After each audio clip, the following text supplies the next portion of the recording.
sostiene todo con poder. El mar turbado puede detener en sacrificio. Él dio su vida por mí, mi esperanza está en Dios.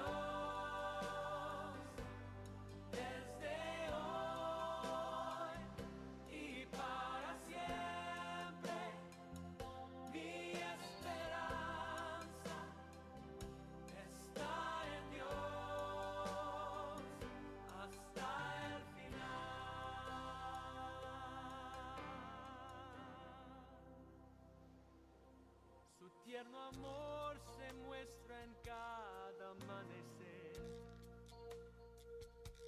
que viene al quebrantado pecador, para sanar y para perdonar. El que confía en él encontrará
Bienvenidos un día más a este programa de radio El Camino, una emisora cristiana bendecida por Dios.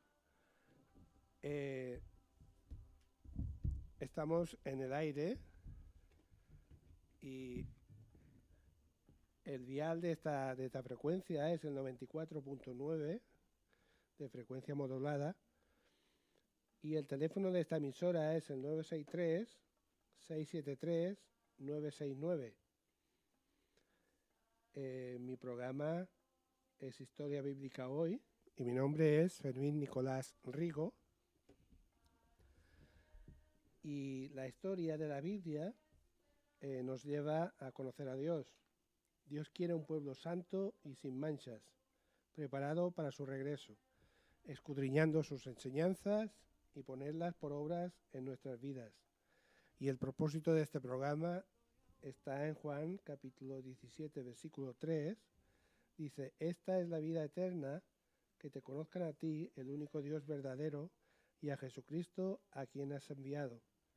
Maranata, Jesús viene pronto. Muy bien, queridos amigos y amigas y hermanos que están escuchando. No sé si se acuerdan que la semana pasada estuvimos hablando de características y de atributos de Dios, porque tenemos que empezar a conocer a Dios. Si no conocemos a Dios, ¿cómo podemos adorarlo y obedecerlo y confiar en Él? Tenemos que saber quién es. Y entonces, 3 atributos principales son que Dios es omnipotente, Dios es omnisciente y Dios es omnipresente. Es decir, Dios es todopoderoso, Dios lo sabe todo y Dios está en todos lugares. Pero además también es soberano sobre todas las cosas. Él gobierna sobre todos los asuntos de los hombres y las naciones. Como hemos dicho, si Dios es omnipotente, omnipresente y omnisciente, Dios también pregunta, ¿hasta cuándo no me creerán? Porque si saben todas esas cosas, ¿por qué no me creen? Y vamos a ver, el pueblo de Israel no creyó a Dios cuando salió de la tierra de Egipto, aunque el pueblo estuvo viendo muchos milagros, y uno de los milagros grandes fue que pudieron atravesar el Mar Rojo en seco, y además de eso Dios estuvo con ellos durante 40 años en el desierto, y Dios les estuvo protegiendo en el desierto.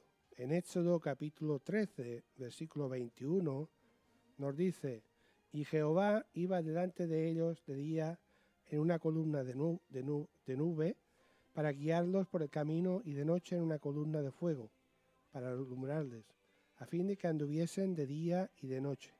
Es decir, Dios les estuvo protegiendo en el día con una nube, es decir, para que no pasaran calor y protegerlos del sol que está en el desierto, y de noche en una columna de fuego para alumbrarles, y además de eso para darles calor, porque en la noche hace mucho frío en el desierto. También les dio maná del cielo, les dio agua de la peña, codornices para comer, para manifestar su presencia con ellos. Es decir, Dios les estuvo alimentando todo el tiempo y les dio agua fresquita de la peña, y les dio manjares buenos para poder comer. También les dio calzado y ropa que no se envejeció durante 40 años. Es decir, 40 años ni se envejeció, ni se rasgó, ni se estropeó la ropa ni el calzado. Les prometió repetidas veces que les daría la tierra de Canaán. Es decir, Él les dijo que cuando ellos estuvieran en la tierra prometida, la tierra de Canaán, esa tierra sería suya. Solo tenían que conquistarla, por decirlo así, sacar a los habitantes que había allá. Pero no le creyeron. Es decir, en el libro de Números, capítulo 14, versículo 11, nos dice, ¿hasta cuándo me ha de irritar este pueblo? ¿Hasta cuándo no me creerán con todas las señales que he hecho en medio de ellos? Es decir, Dios les estaba diciendo, lo estaba diciendo prácticamente a Moisés, porque Moisés era el intermediario que hablaba con el pueblo. Le dijo, ¿hasta cuándo no me creerá este pueblo? Porque yo he hecho muchas señales, he estado mucho tiempo con ellos, estoy con ellos y ellos no me creen. Y fueron rebeldes. En Deuteronomio capítulo 9, el versículo 7, nos dice, acuérdate, no olvides cómo provocaste a ira al Señor tu Dios en el desierto, desde el día en que saliste de la tierra de Egipto, hasta que llegasteis a este lugar, habéis sido rebeldes contra el Señor. Es decir, Dios mismo les estaba diciendo, sois rebeldes, me provocáis a ira, porque no me creéis. Y Moisés también les advierte en Deuteronomio capítulo 31, versículo 27, dice, porque conozco vuestra rebelión y vuestra obstinación. He aquí, estando yo hoy todavía vivo con vosotros, habéis sido rebeldes contra el Señor. ¿Hasta cuándo lo seréis después de mi muerte? Es decir, Moisés les está diciendo, todo el tiempo que he estado con vosotros y que Dios ha hablado a través de mí, de Moisés, habéis estado en rebeldía todo el tiempo que estoy vivo. Es decir, y cuando yo me muera, ¿qué vais a hacer? ¿Vais a ser aún más rebeldes? Entonces Israel no creyó a Dios. Debemos creer que Dios es omnipresente, es decir, Dios está en todos lugares. En el Salmo 139 nos dice, oh Jehová, tú me has examinado y conocido, tú has conocido mi sentarme y mi levantarme, has entendido desde lejos mis pensamientos, has escudriñado mi andar y mi reposo, y todos mis caminos te son conocidos, pues aún no está la palabra en mi lengua. He aquí, oh Jehová, tú lo sabes todo. Detrás y delante me rodeaste, sobre mí pusiste tu mano. Tal conocimiento es demasiado maravilloso para mí. Alto es, no lo puedo comprender. Aquí está diciendo Dios al salmista que lo conoce, que lo entiende, que lo escudriña, que sabe todos los caminos que él camina, que lo sabe todo de él, y el salmista expresa, dice, tal conocimiento es demasiado maravilloso para mí. Es decir, no lo puedo comprender, no lo puedo entender. Y del versículo 7 al 12 nos dice, ¿a dónde me iré de tu espíritu? ¿A dónde huiré de tu presencia? Si subiera a los cielos, allí estás tú. Y si en el Seol hiciere mi estrado, he allí tú estás. Si tomare las aguas del alba y habitar en el extremo del mar, aún allí me guiará tu mano y me asirá tu diestra. Si dijere ciertamente las tinieblas me encubrirán, aún la noche resplandecerá alrededor de mí. Aún las tinieblas no encubren de ti, y la noche resplandece como el día. Lo mismo te son las tinieblas que la luz. Aquí está diciendo, ¿a dónde me iré de tu espíritu? ¿A dónde huiré? Si subo a los cielos, si me voy al Seol, si tomare las alas del alba, es decir, si empiezo a volar, y si habitar en el extremo del mar, aún allí me guiará tu mano. Es decir, Dios es omnipresente y Dios está en todos lugares. Dice, las tinieblas me encubrirán y aún las tinieblas no encubren de ti. Dice, lo mismo te son las tinieblas que la luz. Es decir, Dios, como está en todos lugares y nos ve y nos conoce, entonces no podemos huir de Él. Y esto es la omnipresencia de Dios. En el libro de Crónicas, segundo de Crónicas, en el capítulo 16, dice, los ojos de Jehová contemplan toda la tierra. Es decir, Dios está mirando toda la tierra al mismo tiempo y Dios lo ve todo. Y en Proverbios capítulo 15 dice, los ojos de Jehová están en todo lugar, mirando a los malos y a los buenos. Es decir, nada se le pierde a Dios. En el Salmo 34 dice, cercano está Jehová a los quebrantados de corazón. A veces cuando estamos en tribulación, en angustia, en quebranto, pensamos que Dios nos ha dejado, pensamos que Dios se ha dejado. Y eso no es verdad, porque aquí dice, cercano está Dios a los quebrantados de corazón. Es decir, si tú buscas a Dios en momentos angustiosos, Dios está cerca de ti. En el Salmo 145 dice, cercano está Jehová a todos los que le invocan, a todos los que le invocan de verdad. Y aquí está volviendo a decir que si uno invoca a Dios, si tú quieres invocar a Dios, Dios está cerca de ti. En Hechos capítulo 17 nos dice, Él es quien da a todos vida y aliento a todas las cosas. Él nos da vida y da aliento a todas las cosas. Es decir, cada mañana, al amanecer, debemos decir, Dios me da vida, Dios me da aliento, Dios me da fuerzas y vigor para ese día que Dios me da de vida.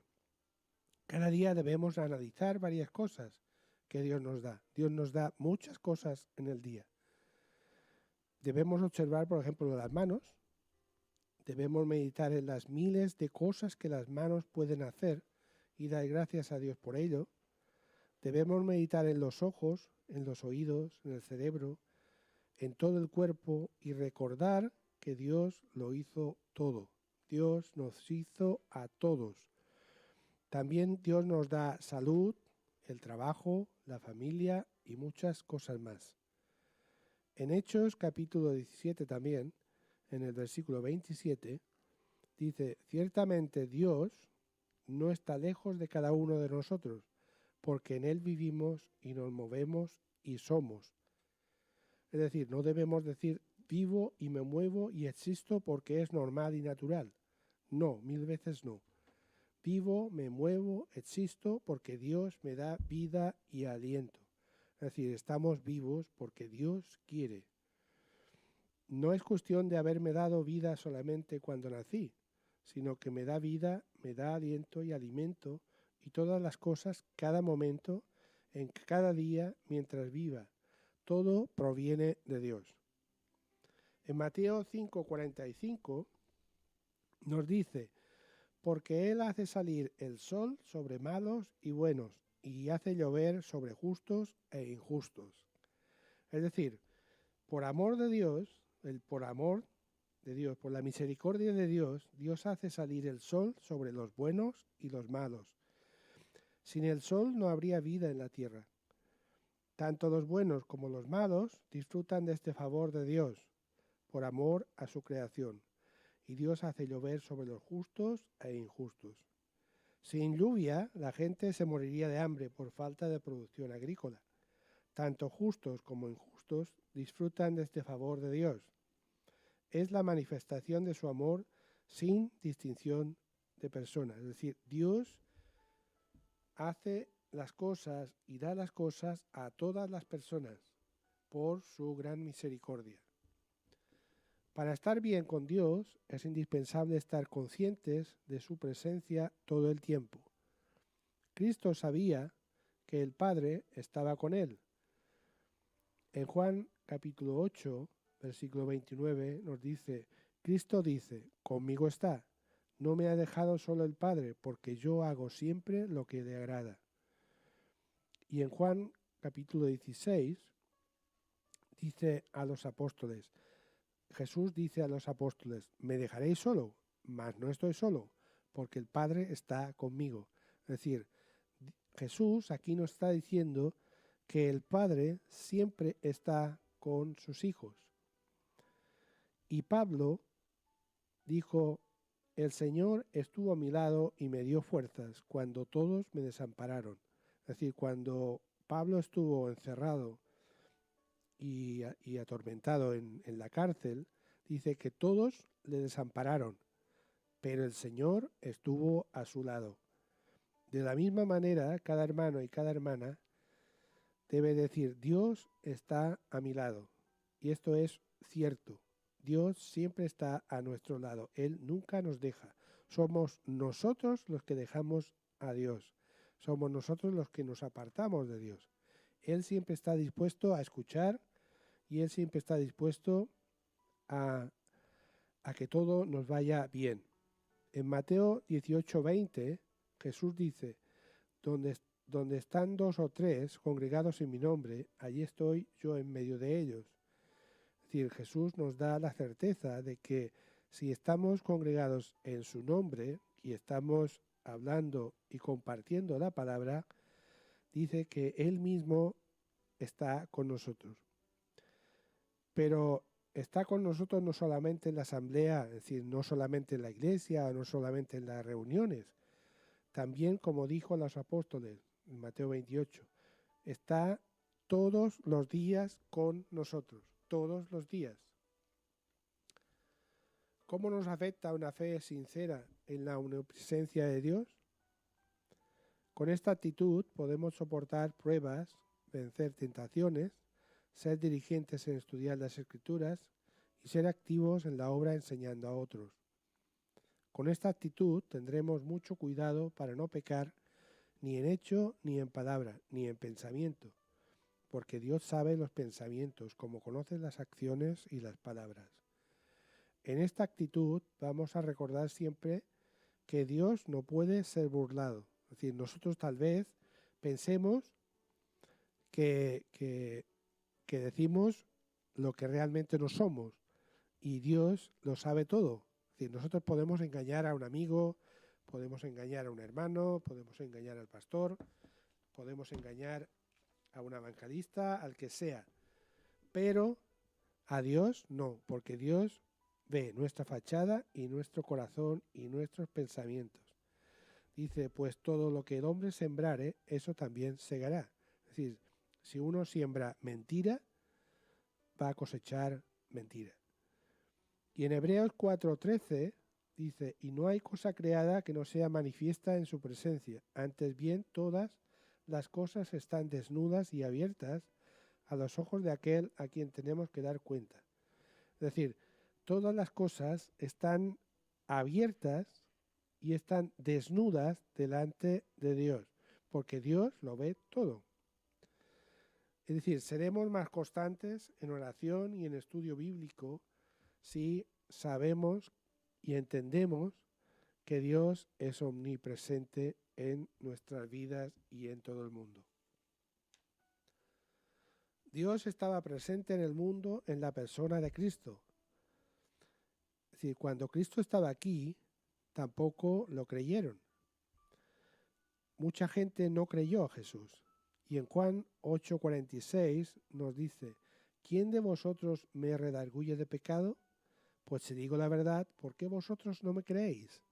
Es decir, Jesús mismo les está diciendo, ¿por qué no me creéis si digo la verdad?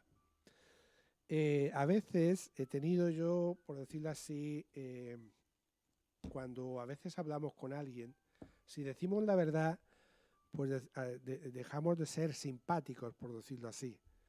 Pero a veces la gente prefiere más que le digas media mentira o una mentira y se van más contentos, contentísimos. Pero si le dices la verdad duele. Y entonces por eso Jesús estaba diciendo aquí, ¿quién de vosotros me redarguye de pecado? Si digo la verdad, ¿por qué vosotros no me creéis? Esto lo estaba diciendo a los fariseos, ¿no? Imagínate, Dios estaba con ellos y no le creyeron. Hay mucha evidencia para probar que Cristo es Dios. En 1 de Juan, capítulo 5, nos dice, pero sabemos que el Hijo de Dios ha venido y nos ha dado entendimiento para conocer al que es verdadero y estamos en el verdadero, en su Hijo Jesucristo. Este es el verdadero Dios y la vida eterna. Es decir, Juan estaba diciendo, pero sabemos que el Hijo de Dios ha venido y Él nos ha dado a conocer el verdadero, es decir, el Hijo de Dios. En Juan capítulo 1, versículo 18, dice, a Dios nadie le vio jamás. El unigénito Hijo que está en el seno del Padre, Él le ha dado a conocer. Cristo tuvo que ser Dios para revelar a Dios. Él era hombre y al mismo tiempo era Dios 100%. Por eso Cristo tuvo que ser Dios para revelar al mismo Dios. Porque Jesús dijo, el que me ha visto a mí, ha visto al Padre. En Juan capítulo 14, versículo 9, Jesús le dijo a Felipe, ¿tanto tiempo hace que estoy con vosotros y no me has conocido, Felipe? El que me ha visto a mí, ha visto al Padre. Como pues tú dices tú, muéstranos al Padre, si realmente hace tanto tiempo que estoy contigo y no me conoces. Podemos ver a Dios. En Juan capítulo 5 dice, decía que Dios era su propio Padre, haciéndose igual a Dios. Pero le respondieron los judíos en el capítulo 10, diciendo, por tu buena obra no te apedreamos, sino por la blasfemia, porque tú siendo hombre te haces Dios. Es decir, ellos no creían ni confiaban en él. Ellos lo veían como un hombre normal, como un hijo del carpintero, como eso lo veían. Y nada más, no quisieron ver más. En Mateo capítulo 8, versículo 26, Cristo les dijo, ¿por qué teméis, hombres de poca fe? Entonces, levantándose, reprendiendo a los vientos, al mar se hizo grande bonanza, y los hombres se maravillaron, diciendo, ¿qué hombre es este que aún los vientos y el mar le obedecen? Este milagro fue obra del Creador. Solo el Creador puede mandar de esta manera a su creación. Es decir, nadie podía calmar el viento y el mar, es decir, solo su Creador. Por eso les convenía a los que le conocían personalmente a creer en Cristo y creer lo que les decía, porque era y es Emmanuel, que significa Dios con nosotros. Igualmente nos conviene a nosotros creer que Cristo es Dios y creer lo que Él nos dice. ¿Pero qué debemos creer? El verdadero plan de salvación es Jesucristo. En Marcos capítulo 16 dice: el que creyere y fuere bautizado será salvo. Creer en Dios, creer a Dios, creer que Cristo es el Hijo de Dios, o sea, de la misma naturaleza, es deidad, es decir, que era Dios, que es omnipotente, omnisciente, omnipresente, que es soberano sobre todas las cosas, que Él era adorado, que Él perdonaba pecados, que hacía toda clase de milagros, etc. Esto dice: el que creyere y fuere bautizado será salvo. Creer a Cristo no significa entender a Cristo, o saber todo sobre Cristo, o saber tanto como Cristo. No, eso no es verdad. Eso lo entenderemos cuando vivamos con Él en la eternidad. Creer a Cristo significa confiar plenamente en Él, porque Él es Dios, Él lo sabe todo, Él lo hace todo. Entonces sigamos.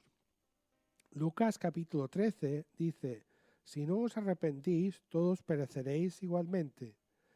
Jesús estaba diciendo: tenéis que arrepentiros porque si no vais a perecer. Solo hay un camino, solo hay el camino de arrepentimiento, nada más. En Hechos capítulo 8, versículo 36, está el tema de Felipe y el eunuco. Dice: aquí hay agua, ¿qué impide que yo sea bautizado? Si crees de todo corazón, bien puedes, le dijo.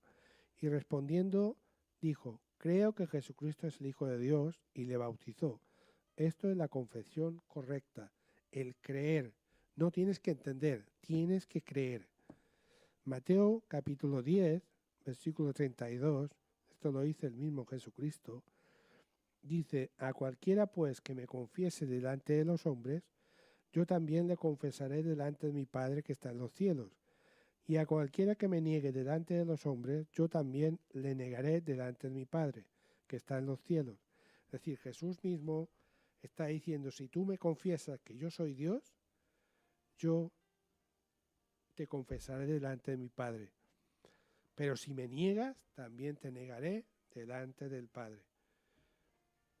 En Hechos capítulo 2 dice: arrepentíos y bautícese cada uno de vosotros en el nombre de Jesucristo para perdón de los pecados, y recibiréis el don del Espíritu Santo.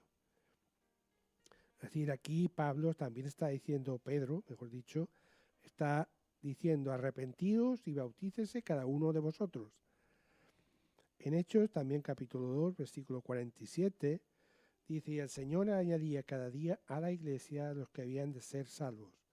Y podemos preguntar: ¿a qué iglesia? A la iglesia de Cristo, la iglesia que edificó Cristo. En Mateo capítulo 16 le dice Jesús a Pedro: y yo también te digo que tú eres Pedro, y sobre esta roca edificaré mi iglesia, y las puertas del Hades, es decir, del infierno, no prevalecerán contra ella. Es decir, Jesús edificó la iglesia. La iglesia está edificada sobre la roca que es Cristo, la que compró con su sangre. Esto lo podemos ver en Hechos capítulo 20, versículo 28. Por tanto, dice: mirad por vosotros y por todo el rebaño en el que el Espíritu Santo os ha puesto por obispos, para apacentar la iglesia del Señor, la cual Él ganó por su propia sangre. Es decir, Jesús compró la iglesia, nos compró a todos por su sangre. Y dice que Dios ha puesto obispos, pastores, evangelistas, es decir, todo lo que está en la iglesia para apacentar la iglesia del Señor. La iglesia no es propiedad de nadie, es propiedad del Señor Jesucristo. El pastor o el obispo, el que está ahí a cargo de la iglesia, él trabaja, por decirlo así, para el Señor Jesucristo. Este es el verdadero plan de salvación. Y el verdadero plan de salvación es obedecer al Evangelio. En 1 de Pedro capítulo 1 nos dice, habiendo purificado vuestras almas por la obediencia a la verdad, mediante el Espíritu, para el amor fraternal no fingido, amaos unos a otros entrañablemente de corazón puro, siendo renacidos no de simiente corruptible, sino de incorruptible, por la palabra de Dios que vive y permanece para siempre. Es decir, obedeciendo a la verdad. Y la verdad es Cristo, porque Jesús dijo, yo soy el camino, la verdad y la vida. Y la verdad os hará libres. Es decir, por la palabra de Dios que vive y permanece para siempre. Creer en la vida eterna y en el castigo eterno, es decir, tenemos que creer que hay una vida eterna, pero también hay un castigo eterno. Mateo 25 dice, irán estos, los de la izquierda, al castigo eterno y los justos a la vida eterna.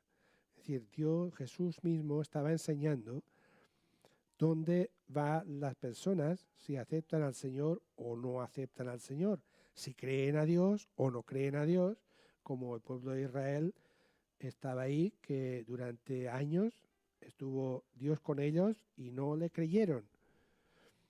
Dice, imagínate cómo les afectaría si en verdad los que profesan ser cristianos creyeran esas promesas. Sería totalmente diferente.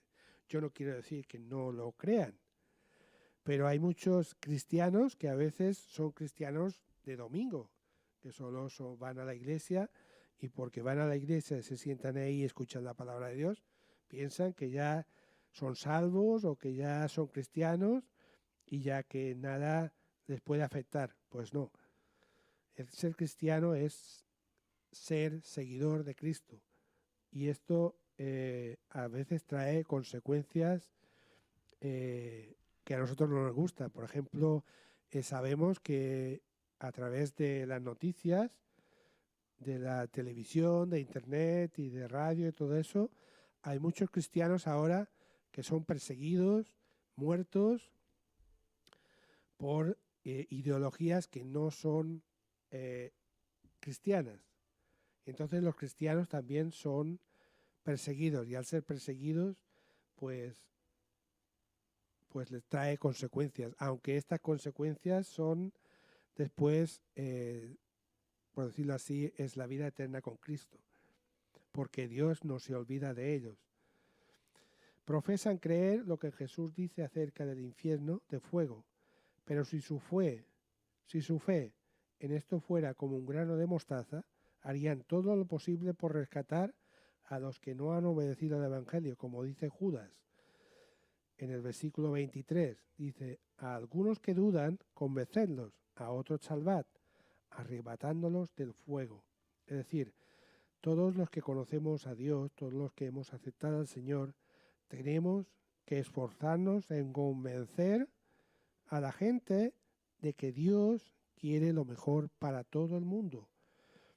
Dice, a otros salvad, arrebatándolos del fuego, es decir, del infierno. Y con esa fe buscarían primeramente el reino de Dios y su justicia, que eso está en Mateo 6, versículo 33. Esto significa ponerlo primero, no solamente en palabras, sino en hechos. Y dice, no dejando de congregaros, como algunos tienen por costumbre, porque algunos después ya dejan de congregarse. Los que descuidan las asambleas y clases de la iglesia simplemente no creen en la presencia del Señor. Si en verdad creemos en la omnipresencia de Dios, que Dios está a nuestro lado, entonces diremos como Pablo, con Cristo estoy juntamente crucificado, y ya no vivo yo, mas vive Cristo en mí. Lo que ahora vivo en la carne, lo vivo en la fe del Hijo de Dios, el cual me amó y se entregó a sí mismo por mí. Es decir, si en verdad creemos en Cristo, vivimos en la fe del Hijo de Dios, el cual se entregó a sí mismo y murió por todos nosotros.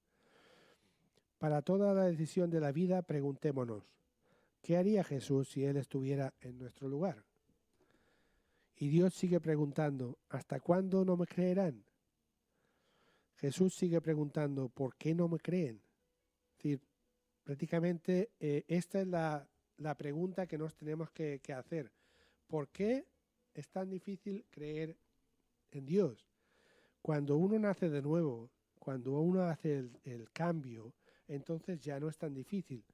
Pero el mundo se sigue preguntando, ¿dónde está Dios?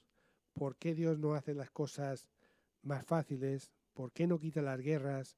¿Por qué no quita las tribulaciones, las persecuciones? Y esto es lo que realmente yo he dicho varias veces. El problema de esto somos nosotros. Nosotros somos pecadores y somos nosotros los que es nuestra culpa, por decirlo así. Entonces Dios pregunta, ¿por qué no me creen? Vamos a hacer una pausa. Vamos a poner un poco de música y seguimos.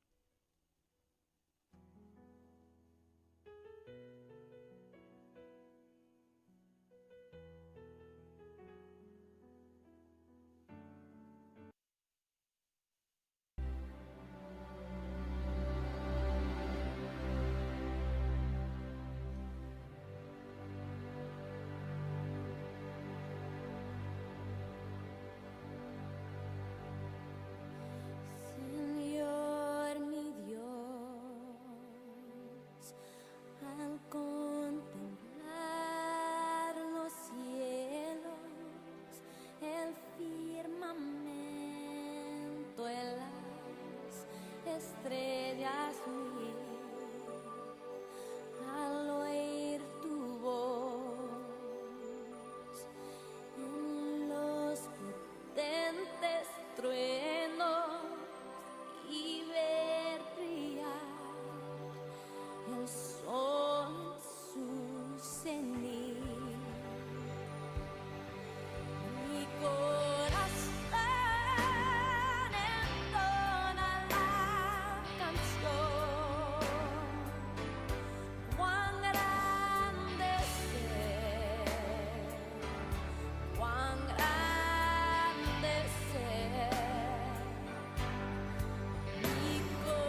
Bien, estamos otra vez en el aire y ahora quiero dar un saludo muy especial a nuestra hija, que hoy es su cumpleaños.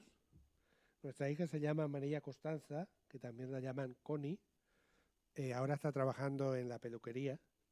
Entonces yo le doy un saludo y te digo, querida hija, que Dios te bendiga durante muchos años. Bien, seguimos otra vez.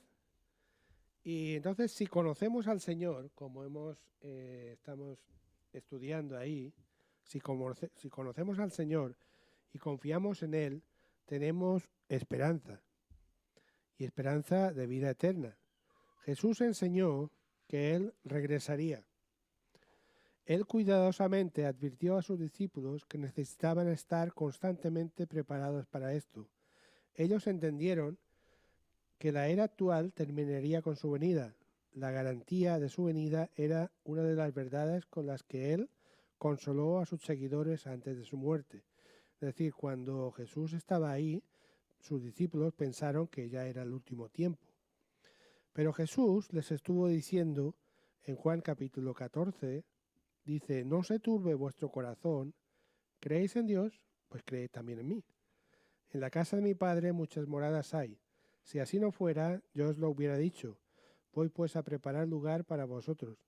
Si me fuere y os prepararé lugar, vendré otra vez y os tomaré a mí mismo, para que donde yo estoy, vosotros también estéis. Y sabéis a dónde voy y sabéis el camino. Es decir, Jesús dio esta esperanza a todos sus hijos, de que tuviéramos por certeza y por confianza de que Él ha ido a preparar lugar para todos, para que donde Él esté, nosotros también estemos, después de nuestra muerte o después cuando Él venga a buscarnos. En el momento de la ascensión de Cristo, 2 ángeles vinieron al grupo de los discípulos que estaban reunidos para repetir la promesa de que Él regresaría. Ellos declararon que Él vendría de la misma manera que se había ido. Y esto lo podemos ver en Hechos capítulo 1, del versículo 9 al 11. Dice, y habiendo dicho estas cosas, viéndolo ellos, fue alzado y le recibió una nube que lo ocultó de sus ojos. Y estando ellos con los ojos puestos al cielo, entre tanto que él se iba, he aquí se pusieron junto a ellos 2 varones con vestiduras blancas, los cuales también les dijeron, varones galileos, ¿por qué estáis mirando al cielo? Este mismo Jesús que se ha ido tomado de vosotros al cielo, así vendrá como le habéis visto al cielo, ir al cielo. Es decir, que esos mismos varones estaban confirmando lo que Jesús ya había dicho. Dice, ese mismo Jesús que ha sido tomado de vosotros, que se ha ido al cielo, así también vendrá como le habéis visto ir. Esto claramente significa que su segunda venida será literal, física y visible.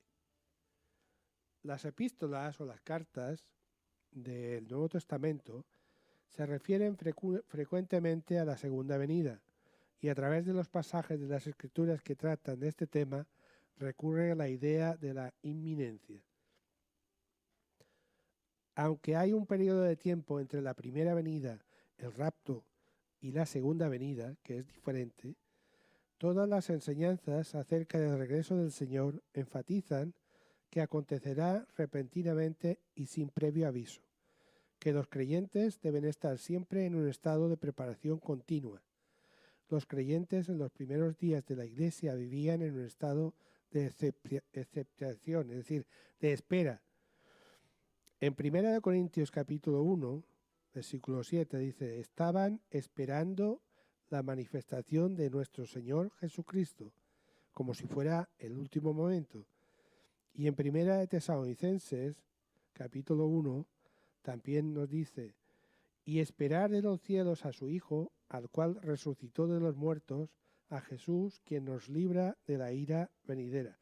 Es decir, Pablo estaba diciendo que tenían que esperar a Jesucristo, el cual resucitó de los muertos, es decir, quien los iba a librar de los problemas o de la ira de Dios. Cuando Pablo usó la forma a nosotros, en 1 Corintios 15, del 51 al 52, está diciendo: he aquí os digo un misterio, algo que no había sido revelado hasta ese momento. Dice: no todos dormiremos, pero todos seremos transformados. En un momento, en un abrir y cerrar de ojos, a la final trompeta, porque se tocará la trompeta y los muertos serán resucitados incorruptibles, y nosotros seremos transformados. Es decir, aquí está diciendo y nosotros, porque ellos, por decirlo así, el Pablo y sus seguidores y los discípulos estaban esperando ese momento, pero ese momento no era el momento que Jesús había dicho. Y en 1 Tesalonicenses capítulo 4 está diciendo, versículos 13 y 14, dice: tampoco queremos, hermanos, que ignoréis acerca de los que duermen, para que no os entristezcáis, como los otros que tienen esperanza, que no tienen esperanza. Porque si creemos que Jesús murió y resucitó, así también traerá Dios con Jesús a los que durmieron en él. Por lo cual os decimos esto en palabras del Señor, que nosotros, está volviendo a decir nosotros, que vivimos, que habremos quedado hasta la venida del Señor, no precederemos a los que durmieron, porque el Señor mismo, con voz de mando, con voz de arcángel y con trompeta de Dios, descenderá del cielo, y los muertos en Cristo resucitarán primero. Luego nosotros, está volviendo a decir nosotros, los que vivimos, los que hayamos quedado, seremos arrebatados juntamente con ellos en las nubes para recibir al Señor en el aire, y así estaremos siempre con el Señor. Pablo muestra que él tenía la esperanza de que todavía estaría vivo cuando Jesús regresara. No fue así, porque este tiempo es para nosotros, los que estamos ahora vivos en este momento. Aunque el pueblo de Dios quizá sufra muchas aflicciones, como he dicho, antes de la venida del Señor, la iglesia será raptada antes del periodo llamado la Gran Tribulación. En 2 Tesalonicenses capítulo 2, Pablo indica que ciertas cosas tienen que acontecer antes de que el día del Señor, que es parte de la Gran Tribulación, pudiera empezar. Un individuo llamado el hombre de pecado, el anticristo, tiene que aparecer, pero va a aparecer después de que se haya ido la iglesia de este mundo. El misterio de injusticia ha estado operando desde el tiempo de Pablo, pero está siendo restringido por el poder del Espíritu Santo, que obra por medio de la iglesia verdadera. Solo cuando la iglesia sea llevada de la tierra por el rapto, este hombre podrá aparecer públicamente. Es decir, el que lo detiene es la verdadera iglesia que está ahí, por medio del Espíritu Santo. En 1 Tesalonicenses capítulo 5, es decir, siguiendo el pasaje del rapto en el capítulo 4, Pablo enseña acerca del Señor, del día del Señor. Él advierte de la destrucción que éste traerá sobre los injustos, pero enseguida aseguró a los cristianos que los que son de Cristo no serán vencidos. Todavía hablando del día del Señor, Pablo escribe: porque no nos ha puesto Dios para ira, sino para alcanzar salvación por medio de nuestro Señor Jesucristo. Es decir, aquí lo está diciendo, porque Dios no nos ha puesto para ira. Por eso ya somos justificados por medio de la sangre de nuestro Señor Jesucristo. Parece claro que él está indicando aquí la liberación de los creyentes de los juicios del día del Señor, la gran tribulación. En el Nuevo Testamento, los cristianos son repetidamente exhortados a velar en vista de la venida del Señor. Nunca se enseña velar por la gran tribulación ni por la llegada del anticristo. Nosotros esperamos a Cristo, es decir, no esperamos ni la tribulación ni la llegada del anticristo. Nosotros esperamos a Cristo. Esperamos que Cristo nos salve y nos libere de esta tribulación que va a venir. Esperar que tales cosas tengan que suceder antes del rapto destruye el sentido de la inminencia que respecto a la segunda venida de Cristo aparece en todo el Nuevo Testamento. Los creyentes reciben las instrucciones de que tienen que esperar de los cielos a su Hijo, no a la gran tribulación. Cuando las señales del fin de la era son evidentes, deben erguirse y levantar su cabeza en espera de su redención, no de gran tribulación. Y esto lo podemos ver en Primera de Tesalonicenses, capítulo 1, versículo 10. Y en el Lucas, capítulo 21, el Jesús mismo está diciendo: y cuando oigáis de guerras y de sediciones, no os alarméis, porque es necesario que estas cosas acontezcan primero, pero el fin no será inmediatamente. Entonces les dijo: se levantará nación contra nación y reino contra reino, y habrá grandes terremotos y en diferentes lugares hambres y pestilencias, y habrá terror y grandes señales en el cielo. Cuando estas cosas comiencen a suceder, erguíos y levantad vuestra cabeza, porque vuestra redención está cerca. Es decir, Jesús mismo está hablando y está advirtiendo de que todas esas cosas de guerras y de terremotos, de pestes, de hambres, todo esto tiene que acontecer. Dice, y habrá terror. Y esa palabra terror significa lo que estamos viviendo ahora en estos días. Ahora estamos en el tiempo del terrorismo. Y el terrorismo produce terror. Esto se está hablando mucho en la televisión y en las noticias. Y además de eso también habrá señales en el cielo. Es decir, el cambio climático nos está dando esas señales. Y Jesús dice, cuando estas cosas comiencen a suceder, erguíos y levantad vuestra cabeza, es decir, preparaos, porque vuestra salvación, por decirlo así, está cerca. La iglesia será llevada del mundo antes de la gran tribulación. Dios no mandó el diluvio hasta que Noé y su familia estuvieran seguros dentro del arca. No destruyó a Sodoma hasta que Lot salió. Tenemos que entender eso, que la iglesia, Jesús va a venir a por su iglesia, a por sus hijos, para sacarlos de esta tribulación, ¿no?, que estamos viviendo. Y cuando Dios mandó a Noé y a su familia que construyeran el arca, hasta que no estuvo terminada y hasta que no estuvo dentro, no empezó el diluvio. Y no tampoco destruyó a Sodoma hasta que Lot y su familia salieron. Y así Mateo 24, versículo 37, nos dice, Jesús mismo dice, mas como en los días de Noé, así será la venida del Hijo del Hombre. Porque como en los días antes del diluvio, estaban comiendo, bebiendo, casándose y dándose en casamiento, hasta el día en que Noé entró en el arca. Dice, y no entendieron hasta que vino el diluvio y se lo llevó a todos. Así será también la venida del Hijo del Hombre. Es decir, aquí Jesús está diciendo cómo va a ser. Como en los días de Noé. En los días de Noé, la gente, aunque veía que Noé estaba trabajando y estaba haciendo un gran arca, no querían entenderlo y se burlaban de él.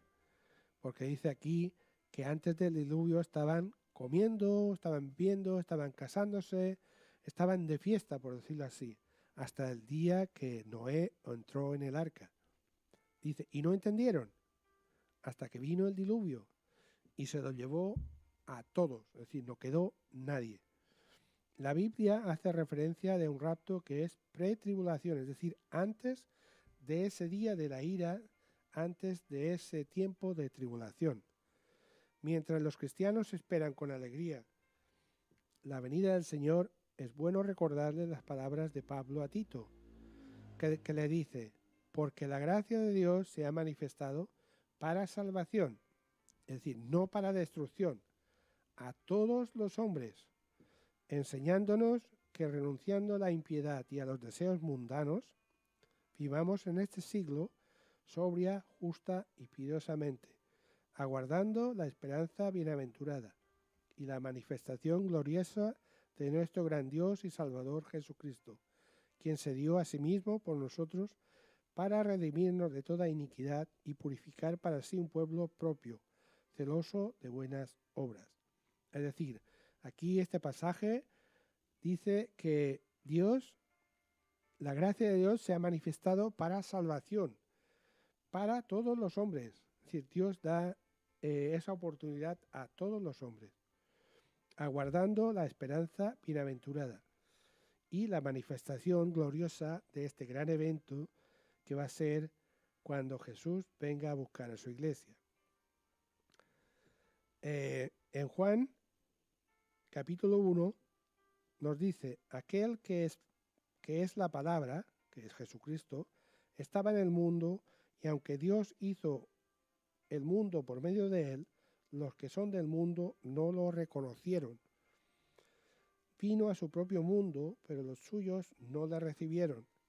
Pero a quienes lo recibieron y creyeron en él, les concedió el privilegio de llegar a ser hijos de Dios. Así que, si tú lo has recibido, tienes el derecho de heredar el reino de Dios, porque dice que Jesús vino a este mundo, al mundo que él creó, pero su propia creación, por decirlo así, el ser humano no le recibió, ni lo quiso reconocer. Pero si nosotros reconocemos a Jesucristo como nuestro Señor y Salvador, entonces nosotros tenemos el derecho de heredar el reino de Dios. Querido amigo, querida amiga, estamos terminando. No sé si has entendido lo que realmente he querido explicar. Tenemos que conocer a Dios porque Dios quiere lo mejor para su creación. Y su creación somos nosotros, los seres humanos. Y los seres humanos, como hemos visto al principio, el pueblo de Israel, que era el pueblo escogido y es el pueblo escogido por Dios, no quiso creerlo, no le creyó y prácticamente no escuchó.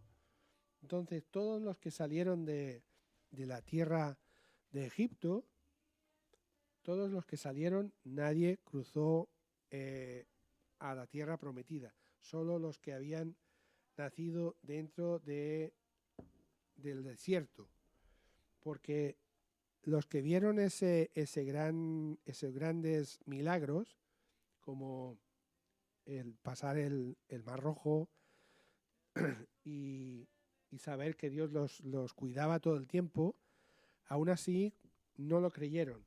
Entonces yo te animo que tú que estás ahí escuchando, que creas a Dios. Dios quiere lo mejor para ti. Amigo o amigo que tú no lo conoces, busca una Biblia, busca una iglesia, busca a alguien que pueda compartir contigo, busca a Dios, porque hemos visto que Dios está cerca de todos los que le invocan.